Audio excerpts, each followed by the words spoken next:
शिक्षा जगत के इस कार्यक्रम में आपका बहुत बहुत स्वागत है। आपके साथ मैं हूँ इरम तस्लीम। सिविल परीक्षा और सिविल सेवा की जब बात होती है तो ये ऐसा करियर ऑप्शन है जो युवाओं को बहुत आकर्षित करता है, समाज में शोहरत और रुतबा ये दिलाता है। और आज का हमारा कार्यक्रम का विषय है कैसे करें सिविल परीक्षा को उत्तीर्ण। और इस विषय पर चर्चा करने के लिए हमने आमंत्रित किया है दो बेहद खास मेहमानों को और रिसेंटली यूपीएससी के सेलेक्टेड दो सिविल सर्वेंट्स को, जिन्होंने अपनी मेहनत से, हिम्मत से और दृढ़ संकल्प से आज समाज में अपनी पहचान बनाई। तो चलिए सबसे पहले आपसे उनका तारुफ करवाते हैं। सबसे पहले स्वागत करते हैं युवराज मरमट का। आप हैं एक्स आईएएस ऑफिसर और आईएएस ऑफिसर 2022 बैच के। साथ ही अंशुल नागर जी, बहुत बहुत स्वागत है। आप हैं आईपीएस ऑफिसर 2022 बैच के। सबसे पहले आप दोनों को हम देते हैं ढेर सारी बधाइयाँ। और सबसे पहला सवाल हम करते हैं युवराज जी से कि सब लोग आजकल बहुत ज़्यादा क्रेज़ है यूपीएससी में जाने का, उसको अटेम्प्ट करने का और एक आईएएस ऑफिसर बनने का सपना बहुत सारे युवा संजोते हैं। तो आपने जब ये सपना संजोया तो क्या सोचा था कि किस तरह से इसकी जर्नी रहेगी? क्या आपका पीछे का जो बैकग्राउंड हम कहें थॉट चल रहा था, क्या मैं इसको पास कर पाऊँगा? और युवा जब इस फील्ड में आए तो क्या किस तरह से डिसाइड करें कि हम इसके लिए एप्ट हैं कि नहीं? मैम, ये बहुत सही क्वेश्चन है कि जब आप जर्नी स्टार्ट करें यूपीएससी की तो आपके दिमाग में हमेशा एक चीज़ होनी चाहिए कि आपके अंदर कॉन्फिडेंस होना चाहिए जी।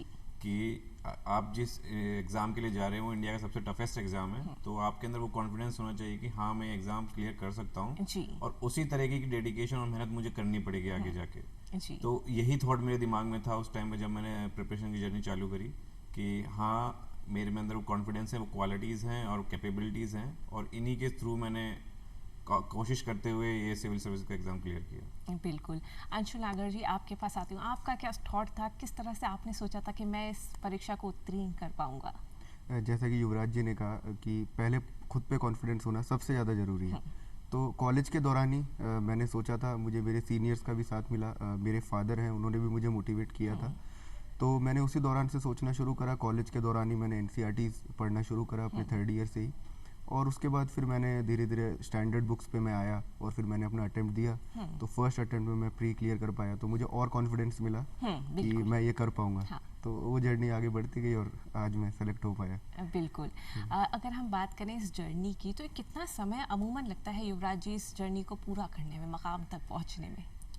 मैम, अगर कोई इंसान अगर ज़ीरो से प्रिपरेशन स्टार्ट करता है, जैसे मान लीजिए कि मुझे पहले कभी कोई इसकी नॉलेज नहीं थी किस तरीके से आईएएस की तैयारी करते हैं और काफ़ी हमारे दर्शकों को ये भी होगा, तो अगर मैं एक नपे तुले वे में कहूँ तो ये कम से कम 2 या 3 साल की जर्नी तो है अगर आप बिल्कुल ज़ीरो से स्टार्ट कर रहे हैं। जैसे अंशुल नागर जी ने भी प्रिपरेशन अपने कॉलेज के टाइम से स्टार्ट कर दी थी। तो अगर आप कॉलेज के टाइम से स्टार्ट करते हैं तो भी आप 2-3 साल मान के चलिए, और अगर आप बाद में स्टार्ट करते हैं तो 2-3 साल कम से कम लेके चलिएगा। तो ये मिनिमम टाइम फ्रेम है। ऑन एवरेज 2-3 साल हम मान के चल लगते हैं इस परीक्षा में। 2-3 साल बहुत लंबा समय होता है। कैसे आप मोटिवेटेड रहे, किस तरह का आपका मोटिवेशन फैक्टर रहा जो इतनी लंबी जर्नी को पार कराया? मैम, सबसे पहला मोटिवेशन या सबसे पहला कॉन्फिडेंस तो इसी चीज़ से आ जाता है कि अगर हम हार्ड वर्क करते हैं तो खुद को पता होता है कि हाँ, ये वेस्ट नहीं जाएगा। दूसरा जो मैंने फॉलो किया कि मैं फैमिली मेम्बर्स, मेरे फादर मदर, मैं हमेशा कनेक्टेड रहता था जी। और अगर दोस्त भी हैं तो मैं नेगेटिव लोग हमेशा अवॉइड किया मैंने। और क्लोज दोस्त जो 2-3 हैं उन्हीं के साथ बातचीत करी, जो इस प्रिपरेशन से जुड़े हुए थे उन्हीं के साथ में रहा। मिलना भी था तो उन्हीं से ही मिला। तो वो हमेशा मोटिवेट करता रहता था। और पीयर ग्रुप हमेशा अच्छा होना चाहिए, वो तो कहना ही पड़ेगा। नेगेटिविटी से दूर रहना पड़ेगा, सोशल मीडिया से थोड़ी दूरी बना के रखना उस दौरान पड़ेगा। बिल्कुल। तो यही मोटिवेशन। बिल्कुल। और मोटिवेशन अपने अंदर आप लाइए कि मैं इसको कामयाब कर सकता हूँ, इसमें कामयाब हो सकता हूँ और आईएएस बन सकता हूँ। जब युवराज जी आपके पास आते हैं और प्रिपरेशन की स्ट्रेटजी के बारे में बात करते हैं तो कैसी रही आपकी स्ट्रेटजी? मैम, जैसे मैंने बताया था कि मैंने बिल्कुल ज़ीरो से शुरुआत की थी। तो इनिशियली टाइम में स्ट्रेटजी ये होनी चाहिए कि सबसे पहले हम अपने जो यूपीएससी का सिलेबस है उसको एक अच्छे तरीके से खंगालें, उसको देखें और कि इसके अंदर क्या क्या एस्पेक्ट्स हैं, क्या क्या सब्जेक्ट्स हैं और क्या क्या इनके अंदर एरियाज कवर होते हैं। अगर आप एक बार सिलेबस को अच्छे से एनालिसिस कर लेंगे तो उसके बाद आपका प्रिपरेशन बहुत हद तक ईजी बन जाता है। ज़्यादातर लोग गलती यही करते हैं कि वो सिलेबस ही बहुत टाइम बाद पढ़ते हैं, तो वो तब तक वो एक ब्लाइंड तरीके से प्रिपरेशन कर रहे होते हैं। अगर आप सिलेबस कंप्लीट कर लेंगे तो बहुत ही अच्छी बात है। और जहाँ तक मैं प्री की बात करता हूँ तो प्री में अभी जैसे पेपर बहुत डायनेमिक हो गया है तो और प्री का सिलेबस बहुत स्मॉल दिया हुआ है यूपीएससी की तरफ से, तो हमें ये कोशिश करनी चाहिए कि हम जितना ज़्यादा एरियाज कर सकें, जितना हमें मटेरियल मिलता है मार्केट से या फिर न्यूज़पेपर से जो भी है, जितना ज़्यादा हम पढ़ेंगे उतना हमारे लिए बेनिफिशियल होगा। प्लस उसके साथ हमें थोड़ी प्रैक्टिस जरूर करनी पड़ेगी प्री के लिए। बिल्कुल, और यही सवाल अंशुल जी आपसे पूछे, आपकी क्या स्ट्रेटजी रही? मैम स्ट्रैटेजी वही है कि हमें फाउंडेशन बनानी पड़ेगी। वो फाउंडेशन पहला एनसीईआरटी से बनती है, फिर हम स्टैंडर्ड बुक्स पे आते हैं, फिर हम सिलेबस को एनालाइज करते हैं जैसा युवराज जी ने बताया। उसके बाद हम प्रीवियस ईयर क्वेश्चन पेपर्स उठाते हैं और हम चेक करते हैं कि किस सेक्शन से ज़्यादा सवाल आ रहे हैं जी। कौन सा ज़्यादा इंपॉर्टेंट है। कुछ टॉपिक्स होते हैं कि जिनका पता होता है कि उससे कभी कभार सवाल आया है, तो उस पर हम कम ध्यान देके जो ज़्यादा इंपॉर्टेंट टॉपिक्स है जैसा कि इकोनॉमी, मॉडर्न इंडिया, पॉलिटी, तो इसमें हमें ज़्यादा फोकस रखना चाहिए और कोशिश करनी चाहिए स्टैंडर्ड बुक्स ही पढ़ें। और मार्केट में बहुत ज़्यादा मटेरियल अवेलेबल है, कोचिंग्स का हर जगह मटेरियल मिलता है, तो कुछ हमें उसमें लिमिटेशन रखना पड़ेगा। सब कुछ नहीं पढ़ पाएंगे, सब कुछ रिवाइज नहीं कर पाएंगे, तो कुछ एक चीज़ फॉलो करें, हमेशा करते रहें और एक रूटीन बनाएं और पढ़ते रहें। बिल्कुल, यही मेरा स्ट्रैटेजी मेरी यही रही। बिल्कुल, तो कंसिस्टेंसी जिस तरह से हम जो इससे निकाल पा रहे हैं वो हमेशा आप लगातार निरंतरता इसमें बनाए रखें। युवराज जी, आईएएस बनने से पहले की ज़िंदगी, आईएएस बनने के बाद की ज़िंदगी, कितना फ़र्क है? जी मैं कहूँगा बहुत ही ज़मीन आसमान का अंतर है आईएएस बनने से और पहले की। आईएएस बनने से पहले हम सिर्फ एक एस्पिरेंट थे और वो एक ऐसी आम जिंदगी थी और वो स्ट्रगल से भरी हुई थी। हर रोज़ हमें सुबह उठ के बस वही बुक्स को देखना होता था और लाइब्रेरी अगर जाते तो लाइब्रेरी जाना होता था या फिर बस सुबह से लेकर शाम तक किताबों के बीच में रहना था। बनने के बाद की ज़िंदगी कि अब हम किताबों से निकल के अपने परिवार के बीच में आ गए हैं। परिवार वाले लोग, दोस्त लोग हैं जितने भी, वो हम पे बहुत प्राउड फील करते हैं और सेम टाइम पे अपना नाम तो एक गर्व के साथ लेते ही हैं, बल्कि परिवार वाले भी हमारा नाम अब गर्व के साथ लेते हैं। तो एक वो अलग फीलिंग है जो आप शब्दों में बयान नहीं कर सकते। तो उसके लिए ये एक सिचुएशन ऐसी है कि जो बहुत ही रेयर इवेंट पे मिलती है, तो वो बहुत ही यूनिक है। बिल्कुल, और अंशुल जी किताबों की दुनिया के बाहर, ये जो बाहर की दुनिया है, आईपीएस ऑफिसर बनने की बाद की दुनिया है, वो कितनी बदली नजर आ रही है? मैम वही बात है कि अपने पेरेंट्स को प्राउड देखना, मम्मी पापा को प्राउड देखना बहुत अच्छा लगता है। और भी सब लोग जो परिवार में सब खुश होते हैं, जो क्लोज दोस्त हैं वो भी खुश होते हैं, तो बहुत खुशी मिलती है कि जितनी हमने मेहनत करी, जितना टाइम दिया इस तैयारी में, उसका फल मिला एट लास्ट, तो अच्छा लगता है। बिल्कुल, और जो मेहनत होती है वो बहुत ज़्यादा है, तो अगर इस मेहनत करी हम आए और मेहनत पर नज़र डालें, तो युवराज जी कितने अटेम्प्ट लगे थे यहाँ तक पहुँचने के लिए? जी मैम मेरा 5 अटेम्प्ट हो गए थे, इसमें मेरे 4 मेंस दिए थे और ये मेरा सेकंड इंटरव्यू था। तो काफ़ी स्ट्रगल रहा मेरे फेज़ में, बट इससे मैंने सीखा भी बहुत कुछ लाइफ में, बहुत लर्निंग्स हुई। तो मैं कभी पर इस चीज़ में मैं डिसअपॉइंटेड या फिर मैंने कभी अपने आप को इस चीज़ में नहीं महसूस किया कि मैं नहीं कर सकता। तो स्ट्रगल है, हर किसी की जर्नी अलग होती है, किसी के 2 अटेम्प्ट लगते हैं, किसी के 4 लगते हैं, किसी के 6 भी लगते हैं। तो आपको कभी डिस्करेज नहीं होना है कि ऐसा क्या रहा कि मैं कर लूँगा, ये डिटर्मिनेशन कि बार बार जब नहीं हो रहा था, तो क्या ऐसी चीज़ थी जिसने बांधे रखा कि नहीं एक दिन होगा युवराज? मैम मैं कहूँगा कि दोनों ही थी। मेरे में कई लोगों को जिद होती है कि मुझे ये चीज़ करनी है तो करनी है, तो मेरे में जिद भी थी और डिटर्मिनेशन और कॉन्फिडेंस तीनों ही था। तो उन चीज़ों के एक मिलाप से एक ये था कि हाँ एक ना एक दिन होगा जरूर। तो उसके लिए कभी मैंने हार नहीं मानी अपने प्रयासों के लिए, कि जितना भी हो सकता है। अगर मैं लास्ट ईयर नहीं हुआ है तो मैं अगले साल 200% देने की कोशिश करता था। तो वही एक चीज़ थी जो मुझे आज इस मुकाम पे लेके आ गई है। क्या बात है, बिल्कुल बहुत ही अनप्रेडिक्टेबल है यूपीएससी। आप नहीं बता सकते कि आपका होगा या नहीं होगा, इरिस्पेक्टिव ऑफ द फैक्ट कि आपकी तैयारी कितनी भी अच्छी हो। तो आपकी कैसी जर्नी रही अंशुल जी, और किस तरह से आप पहुंचे और कितने अटेम्प्ट्स के बाद? मैम मैंने 15 में फर्स्ट अटेम्प्ट शुरू किया था, तब मेरा प्री निकला लेकिन मेंस नहीं निकल पाया। शायद सिलेबस की कमी थी या मैंने अच्छे से एनालाइज नहीं किया था। 16 में मैं इंटरव्यू तक पहुंचा था, फिर 17 में भी मैं इंटरव्यू तक पहुंचा था, लेकिन कुछ मार्क्स की वजह से मैं रह रहा था। फिर मैंने सोचा कि थोड़ा प्लान बी और बाकी ऑप्शन भी मैं एक्सप्लोर करूं। मैंने CAPF का एग्ज़ाम क्लियर किया और फिर मैंने लोकसभा सचिवालय में अपना जॉब करना शुरू करा। उसके साथ मैंने अब इस बार 2022 में मैंने अपना 21 में प्री लिखा था और इस बार मैं उत्तीर्ण हुआ। बिल्कुल। तो मैम स्ट्रगल तो रहा, लेकिन उस दौरान तैयारी में मेरा हमेशा कॉन्फिडेंस यही था कि मैं कभी ना कभी एग्जाम क्लियर ज़रूर करूँगा, और वो दिन आ गया। और हम जब बात कर रहे हैं शिक्षा जगत के इस एपिसोड में, तो ये कहीं ये आइडियल एपिसोड है, क्योंकि हमारे पास जो दोनों सिलेक्टेड एस्पिरेंट्स हैं और अब जो सिविल सर्वेंट्स हैं वो वर्किंग हैं, और एक एक्सपीरियंस है जो नॉन वर्किंग है। तो ये दोनों जो हमारे पास आज मिश्रण है वो बहुत आइडियल है। बहुत सारे एस्पिरेंट्स का सवाल होता है कि नौकरी के साथ कैसे करें परीक्षा की तैयारी, या नौकरी को छोड़ें फिर परीक्षा की तैयारी करें? आप दोनों का क्या कहना है? मैम, मेरा आइडिया ये था कि सिविल सर्विसेज बहुत हार्ड वर्क और डेडिकेशन मांगता है जी, और आप कहीं डाइवर्ट नहीं हो सकते इसकी बिल्कुल। प्रिपरेशन से। तो अगर आप डाइवर्ट होना शुरू करेंगे तो आपके पास ये अपॉर्चुनिटी जा सकती है धीरे धीरे। तो मेरा शुरू से ये था कि मैं डाइवर्ट नहीं होना चाहता था इसकी प्रिपरेशन से, क्योंकि इसमें बहुत हार्ड वर्क है। तो जी। मैंने इसलिए अपनी जितनी भी जॉब्स थी उनको छोड़ दिया और उसके बाद मैंने कंटिन्यूसली इसी की प्रिपरेशन में लगा रहा, क्योंकि इसका सिलेबस इतना वास्ट है, वो बहुत मुश्किल से आप कवर कर पाएंगे अगर आप कहीं और डाइवर्टेड है। तो सेम टाइम पे मुश्किल हो जाता है ये। बिल्कुल, नौकरी के साथ इस जी, मैम। प्रिपरेशन करना। और वहीं अंशुल जी के पास जाएंगे, उन्होंने नौकरी के साथ इस इस परीक्षा को उत्तीर्ण किया। तो आप बताइए कैसा एक्सपीरियंस आपका रहा सर? मैम, नौकरी के साथ करना ऑप्शन इसलिए था क्योंकि मुझे लगता था कि अगर मैं सेलेक्ट नहीं भी हो पाया तो मैं एटलीस्ट एक रेस्पेक्टेबल जॉब में पहले से हूँ, लोकसभा में काम कर रहा हूँ, तो मैं आगे के 30 साल एटलीस्ट उस जॉब में काट सकता हूँ। लेकिन फिर भी एक जो अंदर से एक इच्छा थी कि नहीं, मुझे सिविल सर्विसेज में जाना ही जाना है। तो मैंने सोचा कि ठीक है, इसी के साथ तैयारी शुरू करते हैं। हमारा जो टाइम है उसको मैनेज करूँगा किसी भी तरीके से। तो वही मैं सुबह जल्दी उठ के पढ़ना, 3-4 घंटे सुबह ऑफिस से पहले पढ़ाई करके जाना, ऑफिस में भी 1-2 घंटे निकालना और ऑफिस से आके भी 3-4 घंटे तैयारी करना। तो डेली का 10 घंटे मैं ऑफिस के साथ, और फिर एंड में मैंने 1 महीने की छुट्टी ली और उस दौरान फिर मैंने कोशिश करी कि 15 घंटे एटलीस्ट 14-15 घंटे तो निकालो। जब 14 घंटे 15 घंटे आप निकाल रहे हैं, तो सोते कितना थे आप?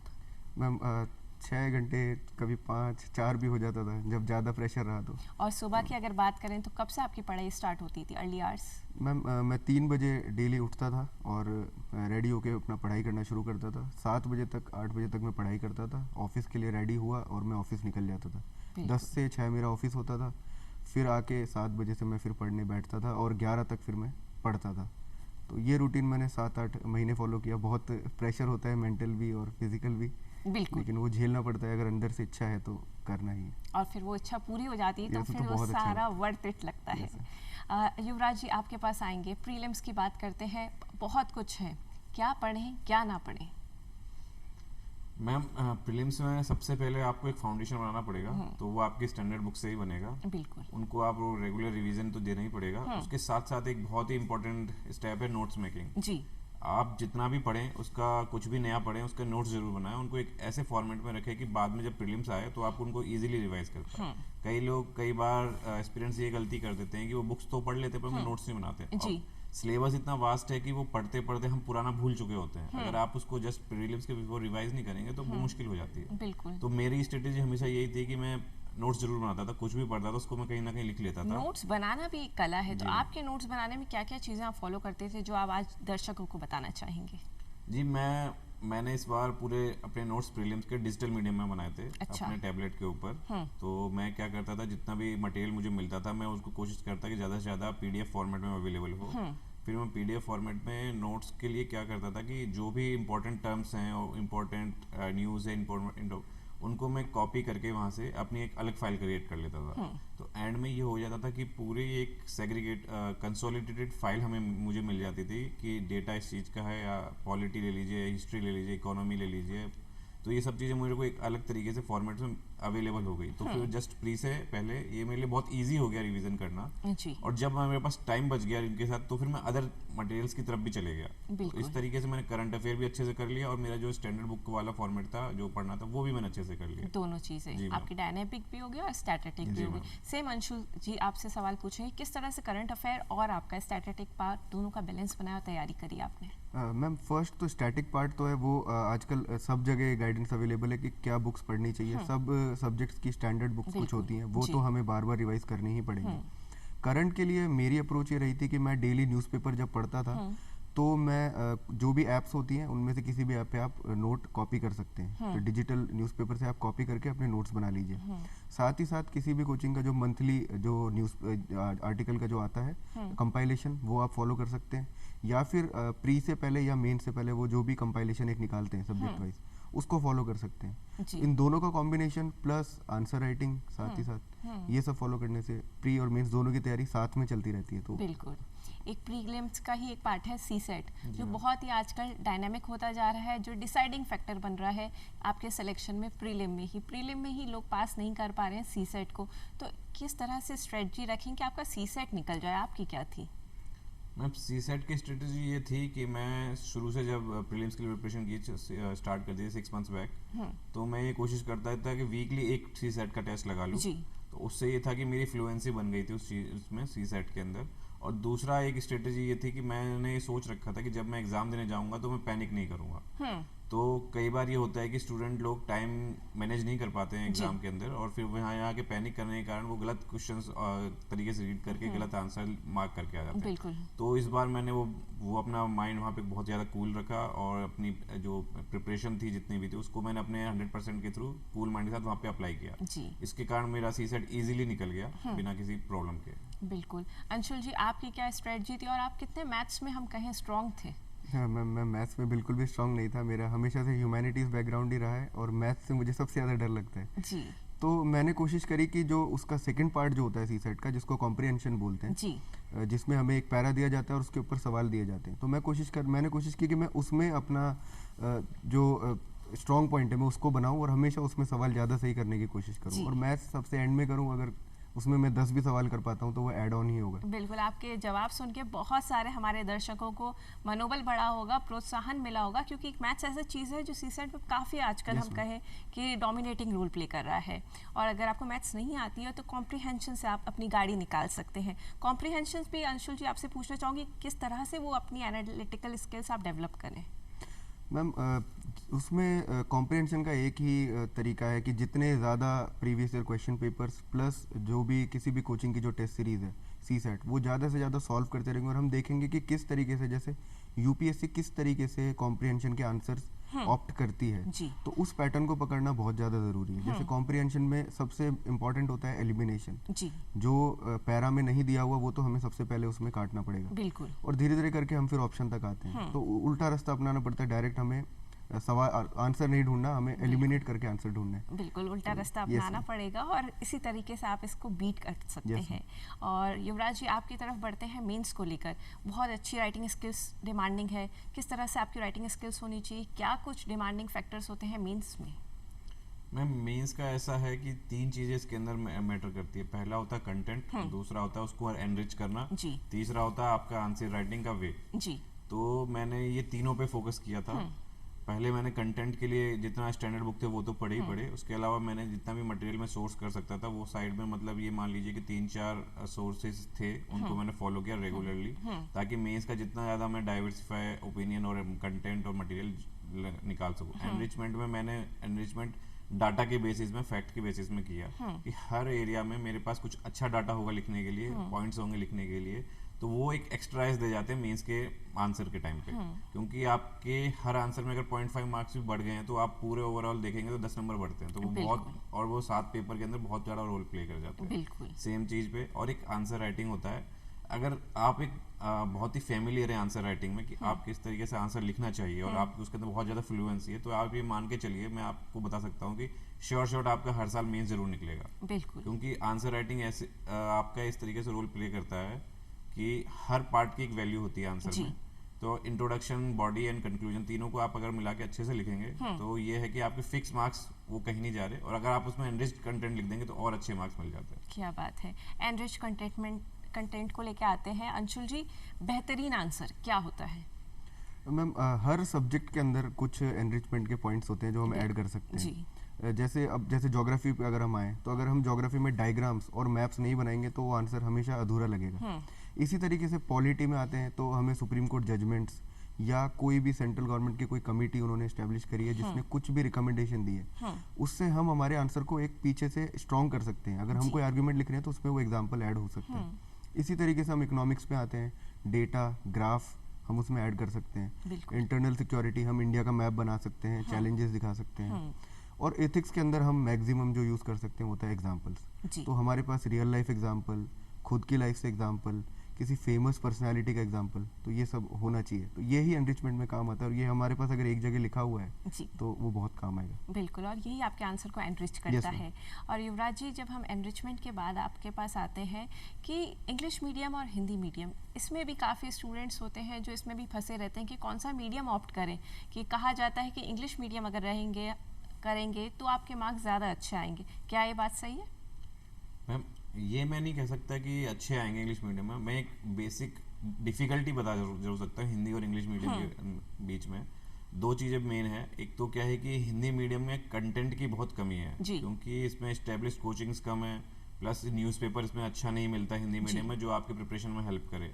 तो ये चीज़ें आप हिंदी मीडियम स्टूडेंट को कहीं ना कहीं बैक फुट पे ले जाती है। और एक दूसरा चीज़ ये है कि जब आप आंसर लिखने जाते हैं मेंस के टाइम में हिंदी मीडियम के थ्रू, तो हिंदी में आंसर लिखने में बहुत थोड़ा टाइम लगता है। इंग्लिश में थोड़ा फ्लुएंसी में एक ही लाइन में आप आंसर लिख सकते हैं, हिंदी में आपको मात्रा लगानी होती है, लाइनें खींचनी होती है, तो वो थोड़ा स्पीड बहुत ज़्यादा आपको स्पीड इंप्रूव करनी पड़ती है। तो हिंदी मीडियम इन चीज़ों में बैक कर जाता है। बाकी एक इंटरेस्टिंग फैक्ट मैं बताना चाहता हूँ, कई लोग हिंदी इंग्लिश मीडियम से मेंस लिखने के बाद हिंदी मीडियम ऑप्ट करते हैं इंटरव्यू के लिए, कि वो लोग चाहते हैं कि हम अपने आप को एक्सप्रेस कर सकें। तो ऐसे लोग भी हैं जो हिंदी मीडियम में इंटरव्यू देते हैं पर इंग्लिश मीडियम में मेंस लिखते हैं। तो दोनों का मिला जुला कॉम्बिनेशन है। बाइलिंगुअल होना चाहिए, अगर आपकी दोनों भाषा में कमांड है तो आप अच्छा कर सकेंगे।